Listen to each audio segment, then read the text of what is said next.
요한복음 강해 125번째 시간입니다. 지난 주일은 빌라도에게 고난을 받으사라고 하는 제목으로 말씀을 드렸습니다. 오늘도 우리가 신앙 고백 드릴 때 빌라도에게 고난을 받으사 십자가에 못 박혀 죽으시고 라고 암송을 했는데, 이 시간 수많은 크리스찬들이 예배 시간에 빌라도에게 고난을 받았다라고 고백을 하죠. 빌라도라고 하는 이름은 이렇게 저주받은 자의 이름이 되었습니다. 그러면 왜 빌라도는 저주받은 자가 되었는가? 먼저는 진리를 믿지 못하기 때문입니다. 빌라도는 잡혀온 진리 대신 예수님을 직접 뵙고요. 진리 대신 예수님의 말씀을 직접 들었음에도 불구하고 믿지를 못하다가 저주를 받았습니다. 진리란 무엇인가? 진리란 진리의 성령의 감동을 받은 사람들이 진리이신 하나님 아버지께로부터 받아서 진리이신 예수님에 대한 증거입니다. 진리의 기독교의 말씀은 예수께서 그리스도요 하나님이시라고 하는 사실이죠. 이걸 믿는 자가 복을 받게 됩니다. 우리는 진리의 말씀, 진리의 내용을 꼭 인식하고 확신하고 이 진리를 믿음으로 복받는 자들이 돼야 돼요. 또한 빌라도가 저주받은 것은 올바름을 알고도 행하지 않았기 때문입니다. 빌라도가 고소의 내용을 가지고 예수님을 신문해 봤지만 아무 죄도 자지를 못했어요. 그래서 예수님을 놓아주기를 원했지만 그가 그 올바름을 실천하지 않았기에 결국은 저주를 받았습니다. 우리도 올바름을 알았으면 그 올바름을 실천해야 복받는 자가 됩니다. 물론 올바름이라는 것은 나의 기준이 아니라 성경 말씀이 유일한 정확한 완전한 기준일 뿐입니다. 그래서 말씀에서 우리에게 말할 때마다 그 올바름을 깨닫고 실천하는 자가 복이 있습니다. 그리고 빌라도가 저주를 받은 이유는 사람을 무서워했기 때문에 그렇습니다.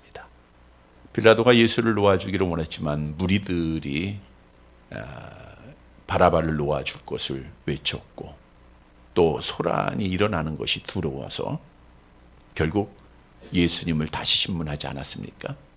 우리가 사람을 두려워하면 믿음을 지키지 못하고 저주를 받게 됩니다. 오직 몸은 죽여도 영혼은 능히 죽이지 못하는 자들을 두려워하지 말고 오직 몸과 영혼을 능히 지옥에 멸하실 수 있는 여호와 하나님을 두려워하는 것이 참된 믿음입니다. 주셨던 말씀을 잘 기억하고 빌라도가 왜 저주를 받았는가, 그 이유를 묵상하면서 우리는 복받은 자의 삶으로 하나님께 영광을 돌리고 마지막 날 약속대로 복받는 사랑하는 성도들이 되시기를 다시 한번 주님의 이름으로 간절히 바랍니다. 여러분, 예수님께서는 기독교의 신앙을 가진 자들이 가야 할 길을 좁은 길로 비유하셨죠. 우리 마태복음 7장 14절 말씀 보도록 하겠습니다. 함께 봅니다.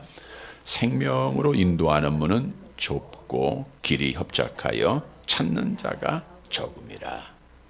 좁고 길이 협착하다. 많은 사람이 들어올 수 없는 길이고요. 또 협착하다는 것은 매우 좁은 길입니다. 그리고 그 길은 점점 좁아진다는 의미가 있어요. 그래서 우리가 예수를 믿고 신앙생활 할 때는 좀 더 넓은 길이었는데 계속해서 하다 보니까 점점 좁아지는, 점점 어려워지는 것을 우리 스스로 느끼고 있습니다. 그래서 예수님께서도 너희가 나를 따라오려거든 자기를 부인하고 날마다 제 십자가를 지고 나를 따를 것을 말씀하셨습니다. 좁은 길을 가라, 십자가를 져라, 자기를 부인하라. 이 모든 것들은 결국에 고난을 의미하고 있는 겁니다. 다시 말하면 기독교의 신앙이라고 하는 것은 고난이 있고 박해가 있고 억울한 일을 당하고 답답한 일을 당하고 아픔이 있고 실패가 있고 절망이 있다는 거예요. 그럼에도 불구하고 우리는 끝까지 견뎌야 합니다. 그래서 기독교의 신앙은 견디는 거예요. 우리가 견딘다라고 하는 표현은 어려움이 있다는 겁니다. 마치 다니엘의 세 친구가 풀무불에 던짐을 받았을 때를 견딘다고 표현을 해요. 다니엘이 사자굴에 던져졌을 때 견딘다라고 표현을 하죠. 뭐 집에서 따뜻한 방에서 누워서 좋은 음식 먹으면서 텔레비 보면서 나 잘 견디고 있다 이렇게 표현 안 하죠. 그건 즐기는 거예요. 견디는 것은 어려움을 이겨나가야 돼요. 그래서 성경도 기독교의 신앙을 갖고 정말 그 좁은 길에서 십자가의 길에서 견디는 자에게 복을 약속하고 있죠. 우리 히브리서 10장 36절 함께 봅니다. 너희에게 인내가 필요함은 너희가 하나님의 뜻을 행한 후에 약속하신 것을 받기 위함이라. 인내가 필요한다는 것은 견딘다는 거예요. 너희가 견뎌야 한다. 그래야하면 하나님께서 약속하신 복을 주신다. 성경이 말씀하는데 그러면 우리 주님이 약속하신 복이 뭐가 있죠? 궁극적인 복은 하나님의 나라 복 아닙니까? 암송해 볼까요? 가서 너희를 위하여 거처를 예비하러 가서 너희를 위하여 거처를 예비하면 내가 다시 와서 너희를 내게로 영접하여 나 있는 곳에 너희도 있게 하리라. 그러니까 주님이 약속하신 것은 하나님 나라의 거처입니다. 하나님의 나라입니다.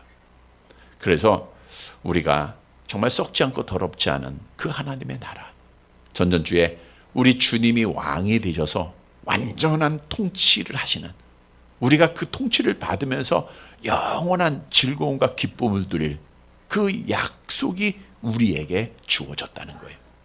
그런데 말씀드린 대로 이 약속을 얻기 위해서는 뭘 받아야 돼요? 고난을 겪어야 돼요. 견뎌야 됩니다. 그래서 성경도 말씀하죠. 로마서 8장 17절 함께 봅니다. 자녀이면 또한 상속자 곧 하나님의 상속자여 그리스도와 함께한 상속자니 우리가 그와 함께 영광을 받기 위하여 고난도 함께 받아야 할 것이니라.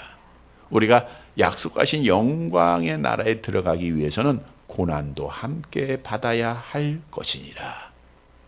우리가 고난을 견디고 약속하신 복을 받는 살아가는 여러분들이 되시기를 축복드립니다.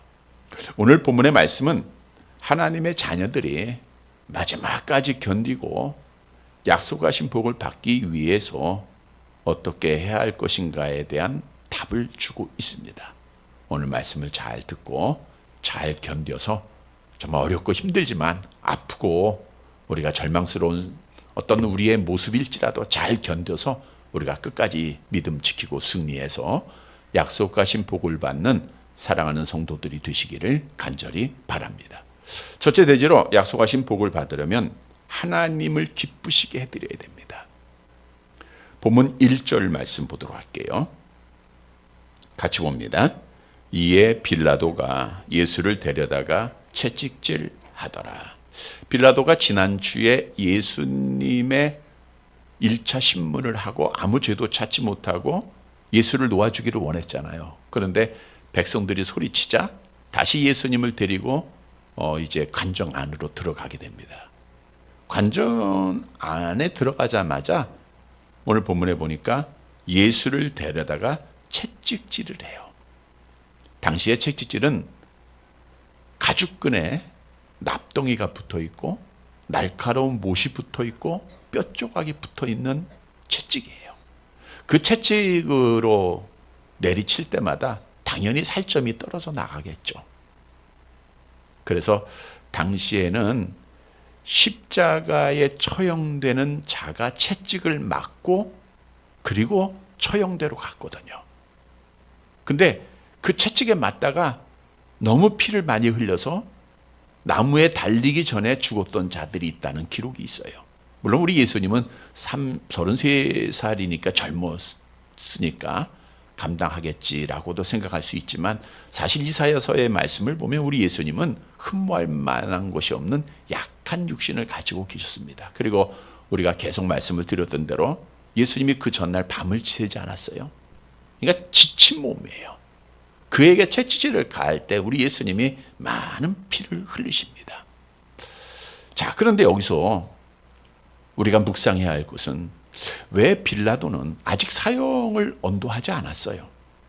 사형 선고 전에 예수님을 채찍질했는가라고 하는 문제입니다.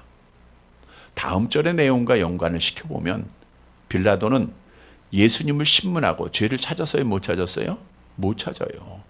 그러니까 그에게는 올바름을 알고 놓아주고 싶은 마음이 있었던 거예요.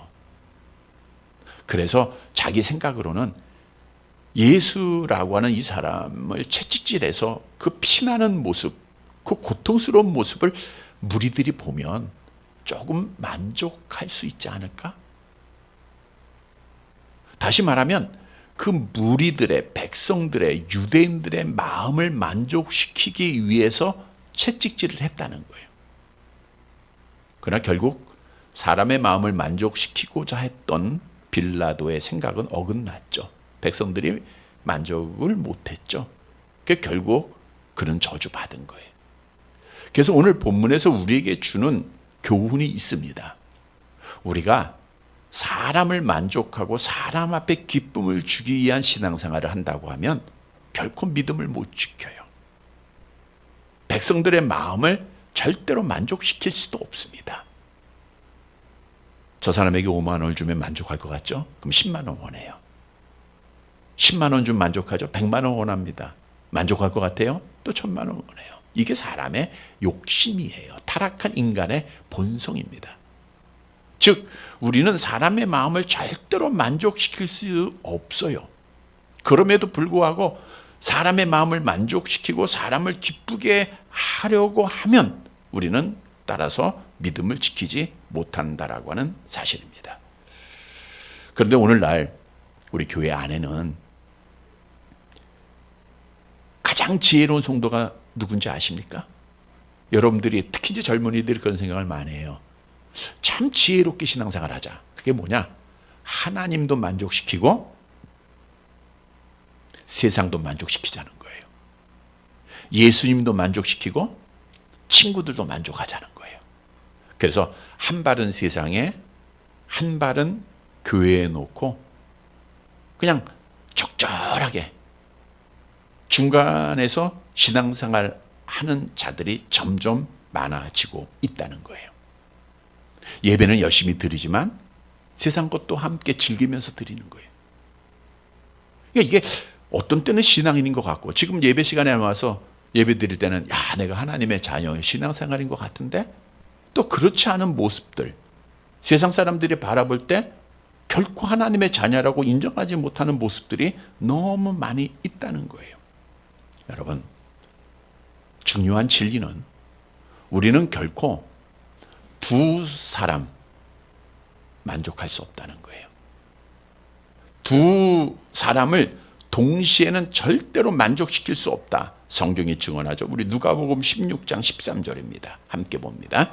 집 하인이 두 주인을 섬길 수 없나니 혹 이를 미워하고 저를 사랑하거나 혹 이를 중히 여기고 저를 경히 여김이라. 너희는 하나님과 재물을 겸하여 섬길 수 없느니라. 하나님과 세상은 겸하여 섬길 수가 없어요. 다시 말하면 중간은 있어요, 없어요? 없습니다. 기독교에는 중간이 없어요. 어느 큰 교회 목사님이 현재 우리나라의 상황을 보면서 인터뷰에 이런 말을 하더라고요. 성경에 좌로나 우로나 치우치지 말라 했으니까 교회는 어느 쪽도 치우쳐서는 안 된다. 얼핏 들으면 맞는 말 같죠? 성경에 그런 말이 한 구절 나옵니다. 우리 잠언서 4장 27절 말씀 볼까요? 같이 봅니다. 좌로나 우로나 치우치지 말고 네 발을 악에서 떠나게 하라. 앞부분만 딴 거예요, 이 목사님은. 이 말은 뭐냐? 좌로나 우로나 치우치지 말고 내 말을 악에서 떠나라. 이것은 성경 말씀대로 하나님의 뜻대로 바른 길 가라는 거예요. 그러니까 좌도 틀렸고 우도 틀렸다 그 뜻이에요. 우리에게 바른 길 가라는 거지 좌우로 치우치지 말라는 이 말씀을 거기에 적용하는 것은 잘못된 적용이고 해석이라는 거예요. 이건 잘못된 적용입니다. 또 어떤 분은 그렇게 설교하죠. 교회 안에는 우파를 지지하는 사람도 있고 좌파를 지지하는 사람도 있으니까 이쪽 저쪽에 상처를 주지 않게 해서는 언급을 하지 않아야 된다. 또 둘이 뭉실하게 해야 된다라고 주장을 합니다. 근데 성경은요, 도리어 미지근한 자들을 향하여서 이렇게 경고를 합니다. 우리 계시록 3장 15절 16절 같이 봅니다. 내가 네 행위를 아노니 내가 차지도 아니하고 뜨겁지도 아니하도다. 내가 차든지 뜨겁든지 하기를 원하노라. 내가 이같이 미지근하여 뜨겁지도 아니하고 차지도 아니하니 내 입에서 너를 토하여 버리라. 중앙에 있는 자들은 하나님이 토하여 내치신다는 거예요. 그래서 기독교는 중간이 없습니다. 이쪽도 저쪽도 아닌 경우는 없어요. 분명한 진리는 성경은 자유민주주의를 말하고 있다는 거예요. 자유라고 하는 이것이 성경에서 나온 거예요. 자유민주주의예요. 그러나 공산주의는 유물론에 기초하고 있기에 하나님이 없다라고 하는 것으로 시작하기 때문에 성경에서 어긋난 주의입니다. 여러분 북한을 보세요. 중국을 보세요. 자유가 있습니까? 우리는 주일 이 시간 자유롭게 예배드리고 찬송하고 자유롭게 하나님 전하고 있지만 공산주의가 되면 자유를 다 빼앗기게 돼요. 따라서 친북, 친중하는 자들은 성경에서 떠난 겁니다. 이거는 절대로 있을 수 없는 일이에요. 우리 기독교가 그걸 인정해서는 안 됩니다. 중국 공산당이 100주년이 몇 년 전에 3년 전인가 있었죠. 2022년도에 100주년 기념식을 합니다. 근데 그 기념식 현장에 그 비밀이라는 게 없으니까 더불어민주당 당기가 거기에 꽂혀 있어요. 이걸 뭘 어떻게 설명해야 됩니까? 여러분, 오늘날 목사라고 하면서 내가 신앙인이다, 크리스찬이다 하면서 공산주의 주체 사상에 빠진 자들을 지지하고 있는 것은 분명히 잘못된 믿음입니다. 우린 중간이 없어요. 우리는 자유민주주의. 왜? 이것이 성경이요, 이것이 하나님 편이기 때문입니다. 왜 그러면 사람들은 중간에 있으려고 합니까? 중간에 있어야 사람의 눈치를 봐야 내가 이쪽 저쪽 유익을 얻는다고 생각하고 있기 때문에 그래요. 그래서 이 사람도 만족시키고 저 사람도 만족시키는. 근데 이것은 기독교에서 존재하지 않다는 거예요. 여러분, 분명한 진리는 우리는 세상도 하나님도 함께 만족시킬 수가 없어요. 우리가 기쁘게 해야 할 분은 하나님밖에 없음을 성경이 말씀하죠. 우리 갈라디아서 1장 10절 암송해 볼까요? 이제 내가 사람들에게 좋게 하랴 하나님께 좋게 하랴 사람들에게 기쁨을 구하랴. 내가 지금까지 사람들의 기쁨을 구하는 것이었다면 그리스도의 종이 아니니라. 사람을 만족시키고 사람을 기쁘게 하는 자는 그리스도의 종이 아니. 오늘 빌라도가 그런 사람이에요. 빌라도는 하나님이 없으니까 세상 사람들을 만족시키기 위해서, 또 죄도 찾지 못했으니까 예수님도 어느 정도 만족시키기 위해서 행했던 거예요. 그러니까 믿음을 못 지키죠. 그래서 오늘 우리에게 주시는 의미는 정말 하나님을 좋게 하는, 하나님을 기쁘게 하는 자가 되어야 믿음을 지킬 수 있는 겁니다. 그러면 하나님을 좋게 기쁘게 한다고 하는 것은 무엇을 의미하고 있죠? 먼저는 우리가 자녀가 부모를 기쁘게 한다, 좋게 한다라는 것, 제자가 스승을 기쁘게 한다라는 것은 그 뜻에 따라 행하는 거예요. 나는 이쪽으로 가고 싶지만 우리 부모님이 이쪽 길을 원하니까 내 뜻을 적고 글로 갈 때 부모님이 기뻐하지 않습니까? 마찬가지예요. 하나님을 기쁘게 한다는 것은 내 고집, 내 생각, 이것을 다 버리고 하나님의 뜻에 따라 행하는 겁니다. 그러니까 하나님이 좋아하는 것 하면 돼요. 하나님이 예배 좋아하시죠? 예배 드리면 됩니다. 하나님이 기도하는 거 좋아한다? 하면 되는 거예요. 하나님이 전도하는 거 좋아하시잖아요? 해야 돼요. 우리가 잘 아는 대로 베드로라고 하는 제자가 예수님을 3번씩이나 부인하지 않았습니까? 왜요? 자기를 사랑했어요. 자기를 지켜야 되기 때문에. 그러다가 성령 받은 이후에 180도 변하는데 그가 하나님이 좋아하시는 일, 주님께서 좋아하시는 일을 알았기에 복음을 전하는 거예요. 복음을 전하다가 공회요원들에게 잡혀가지 않습니까? 예수의 이름으로 아무 일도 하지 말라 하였을 때 베드로가 고백한 말씀이 우리에게 귀한 교훈을 주고 있는 말씀 잘 알고 있죠. 우리 사도행전 4장 19절 같이 봅니다. 베드로와 요한이 대답하여 이르되 하나님 앞에서 너희 말을 듣는 것이 하나님의 말씀을 듣는 것보다 옳은가 판단하라. 하나님이 좋아하는 일이니까 세상 두려워하지 않아요. 그래서 끝까지 믿음 지키고 복 받는 자가 됐잖아요. 따라서 정말 우리가 크리스찬이라고 하면 뭘 하든지 이런 질문을 던져봐야 돼요. 내가 지금 뭘 하려고 할 때, 야, 이 일이 하나님이 기뻐하실까?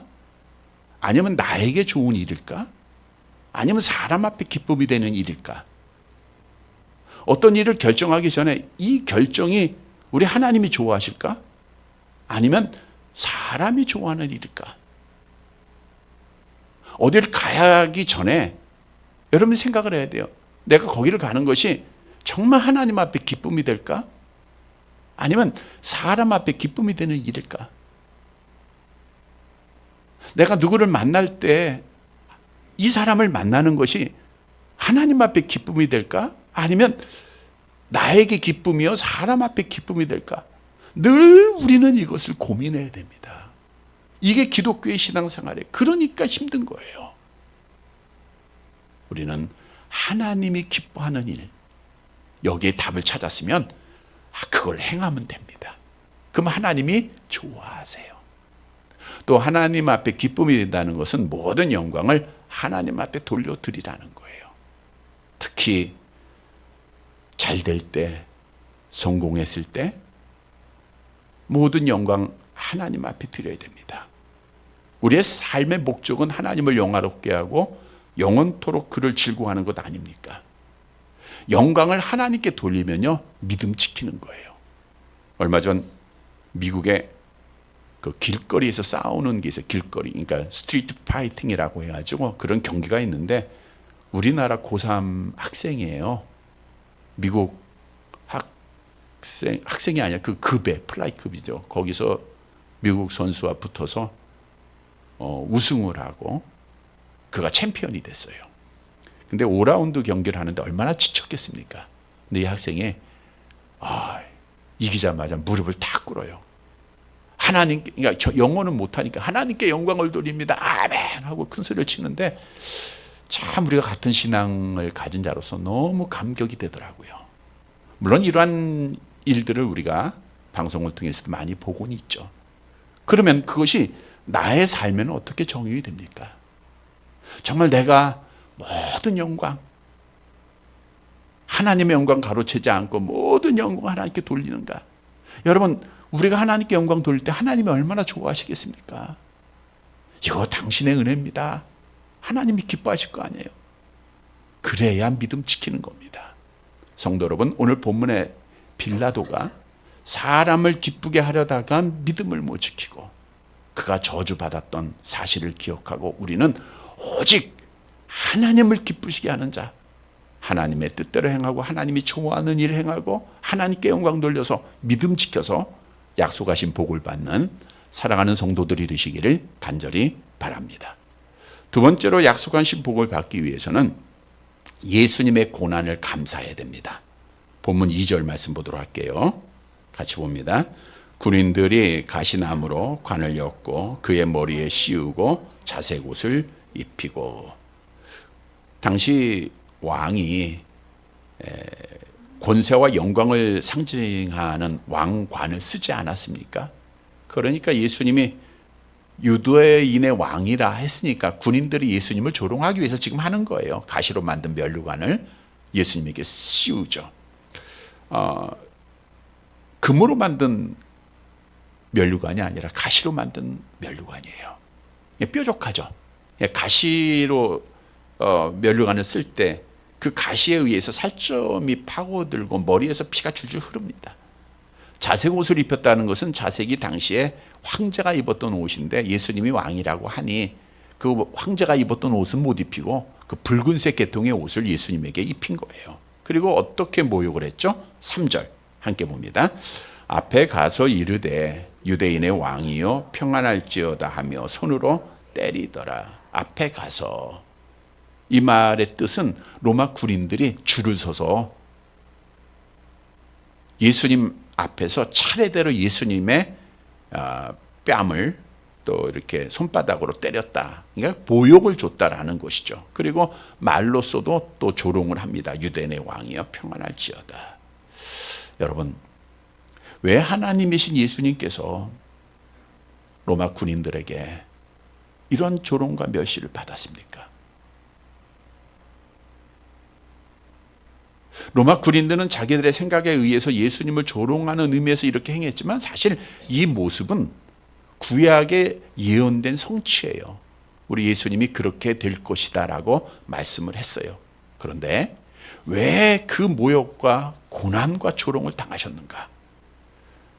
이사야서 53장 4절 내려가 볼게요. 답을 주고 있죠. 같이 봅니다. 그는 실로 우리의 질고를 지고 우리의 슬픔을 당하였거늘 우리는 생각하기를 그는 징벌을 받아 하나님께 맞으며 고난을 당한다 하였도다. 우리가 각기 제 길로 가서 죄를 범했는데 그 죄를 하나님 아버지께서 누구에게 담당시키셨어요? 예수님에게 담당을 시키신 거예요.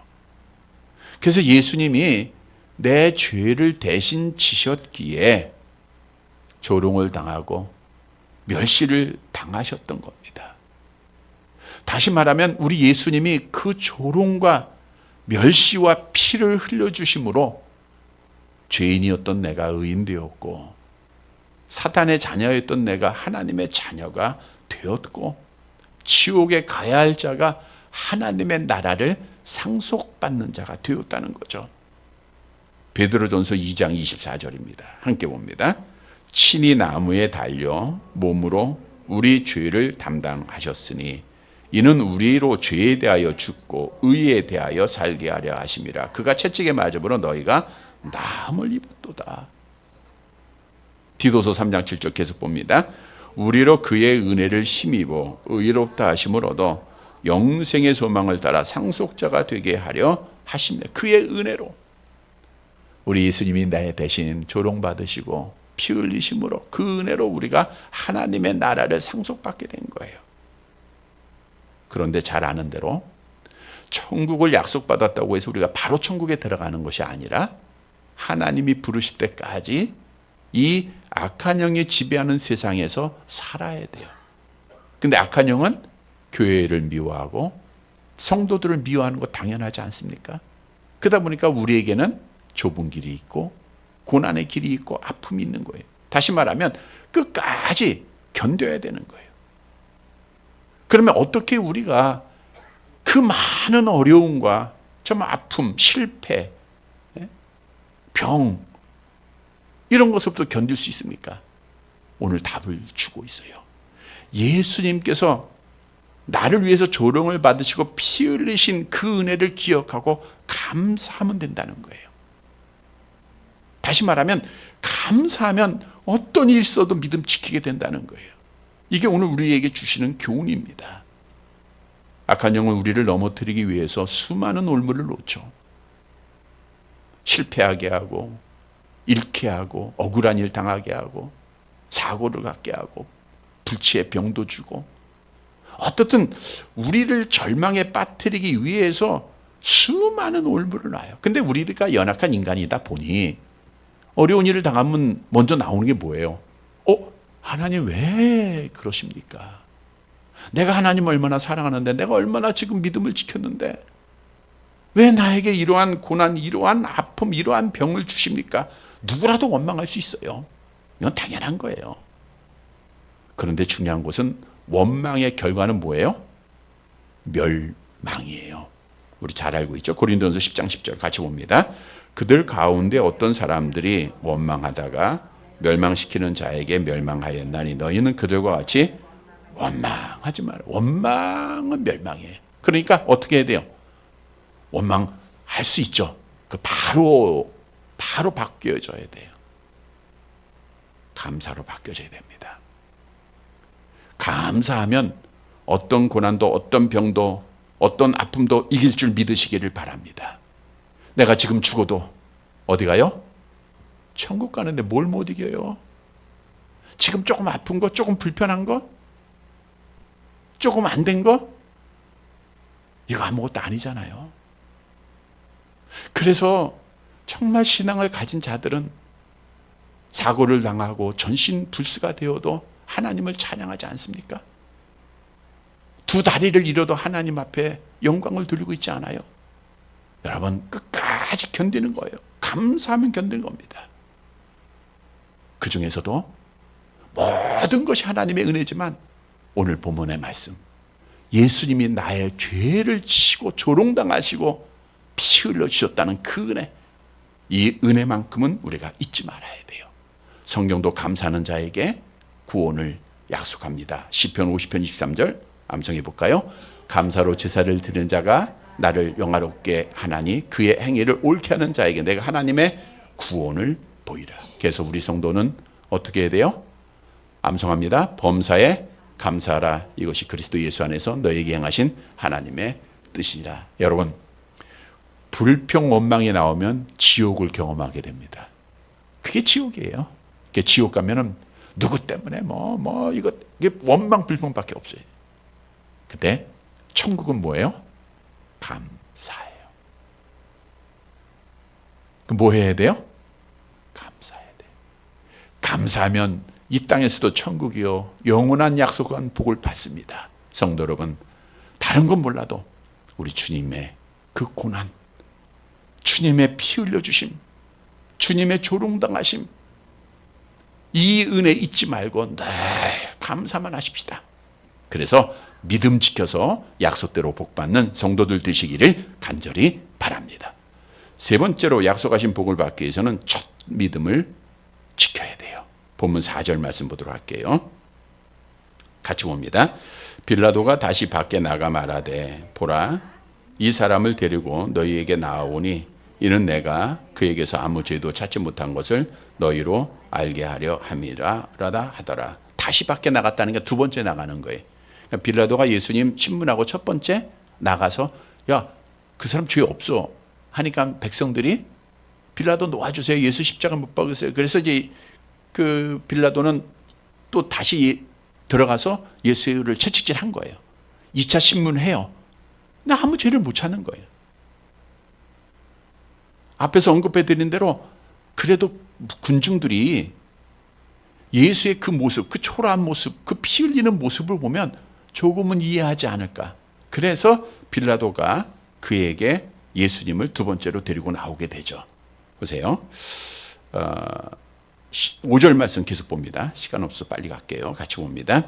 이에 예수께서 가시관을 쓰고 자색 옷을 입고 나오시니 빌라도가 그에게 말하되 보라, 이 사람이로다. 아멘. 4절에서 무죄를 선포합니다. 아무 죄도 없어. 누구예요? 바로 이 사람이로다. 채찍에 맞아 피 흘리고 가시관에서 머리에서 피를 쭉 흘려 계신 주님을 보시면서 바로 이 사람이야. 빌라도는 마지막까지 놓아주기를 원했던 것 같아요.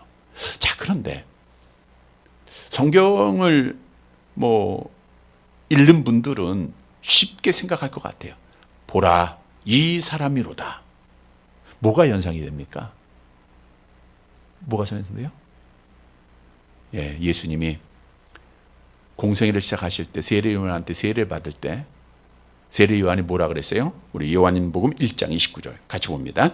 이튿날 요한이 예수께서 자기에게 나아오심을 보고 이르되 보라 세상 죄를 지고 가는 하나님의 어리냐. 공생애 시작할 때 세례 요한이 뭐라 했어요? 예수님을 향해서 보라 세상 죄를 지고 가는 하나님의 어린 양이로다. 공생애를 마치는 마지막에 빌라도가 뭐라 그래요? 보라 이 사람이로다. 죄 없는 사람 이 사람이로다. 여러분 이게 서로 연결이 돼 있어요. 우리 예수님은 죄 없는 몸으로 우리의 죄를 담당하셔서 그 고난을 당하셨다는 거예요. 그런데 백성들이 어떻게 반응을 하죠? 6절 마지막 절 같이 봅니다. 대제사장들과 아랫사람들이 예수를 보고 소리질러 이르되 십자가에 못 박으소서 십자가에 못 박으소서 하는지라.